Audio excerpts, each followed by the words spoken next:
नमस्कार. लोक विचारतात की इमर्जन्सीमध्ये समजा एखादा वेळा मौका येऊन जातो, अशा वेळेला जास्त वेळ टिकण्याकरता काय करायला पाहिजे? इरेक्शन पण यायला पाहिजे, टिकायला पण पाहिजे, तशा वेळेला काय करावं असं लोक विचारतात. म्हणून हा व्हिडिओ प्रपंच. काय की बऱ्याच वेळा असं होतं की लग्न झालेलं आहे तरी पण काही संबंध आहेत आणि इमर्जन्सीमध्ये कॉन्टॅक्ट येऊ शकतो, किंवा लग्न व्हायचं आहे, गर्लफ्रेंड बॉयफ्रेंड आहे, अचानक मौका मिळून जातो, फोन येतो आणि म्हणतो ठीक आहे आणि तुम्ही जाता. तर अशा वेळेला काय करावं?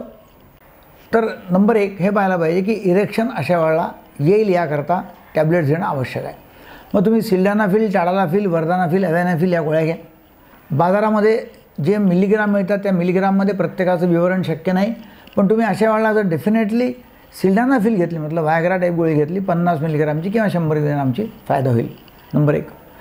नंबर 2, त्याचबरोबर डेपॉक्सिटिन जर आपण घेतलं किंवा कोणत्याही प्रकारचं SSR आहे, त्यामध्ये फ्लॉक्सिटिन आहे, सर्ट्रालिन आहे, तर ते नक्कीच तुम्हाला जास्त वेळ टिकून ठेवायला मदत करेल. नंतर नेक्स्ट आयटम आहे लोकल जेल.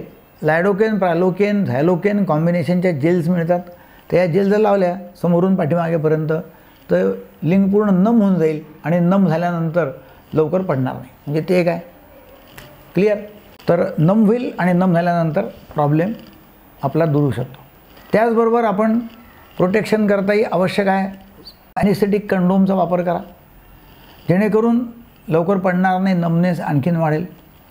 त्याचबरोबर स्क्वीज टेक्निक वापरलं पाहिजे. स्क्वीज टेक्निक म्हणजे आत टाकल्यानंतर असं वाटतं की पडेल, त्याच्या अगोदर बाहेर काढणं आणि दाबणं, म्हणजे पॉईंट ऑफ नो रिटर्नच्या अगोदर थांबवणं, बाहेर काढणं, दाबणं. पुन्हा इरेक्शन येईल, पुन्हा आत टाकायचं, पुन्हा दाबायचं. माझे सेपरेट व्हिडिओ याच्या करता आहेत, ते व्हिडिओ अवश्य पाहावेत. तर स्क्वीज टेक्निकचा वापर करा. रिलॅक्सेशन टेक्निक आपण जर वापरलं त्यावेळेला, सेल्फ हिप्नॉसिस, तर त्यावेळेला ते सुद्धा कामाचं आहे. माइंड डायव्हर्शन टेक्निक पण आपण वापरू शकता, जेणेकरून तुमचं माइंड डायव्हर्ट होईल आणि लवकर पडणार नाही. खूपच इमर्जन्सी आहे आणि अगदीच नेहमीचाच प्रॉब्लेम आहे की लवकर पडतं, तर अशा वेळेला पहिले हाताने जर करून घेतलं मास्टरबेशन, विरे बाहेर टाकलं, तर मग डेफिनेटली तुमचं लवकर पडणार नाही. अशा वेळेला हाताने करून घ्यायचं, लगेच गोळ्या खायच्या आणि मग कॉन्टॅक्ट करायचा, म्हणजे लवकर पडणार नाही.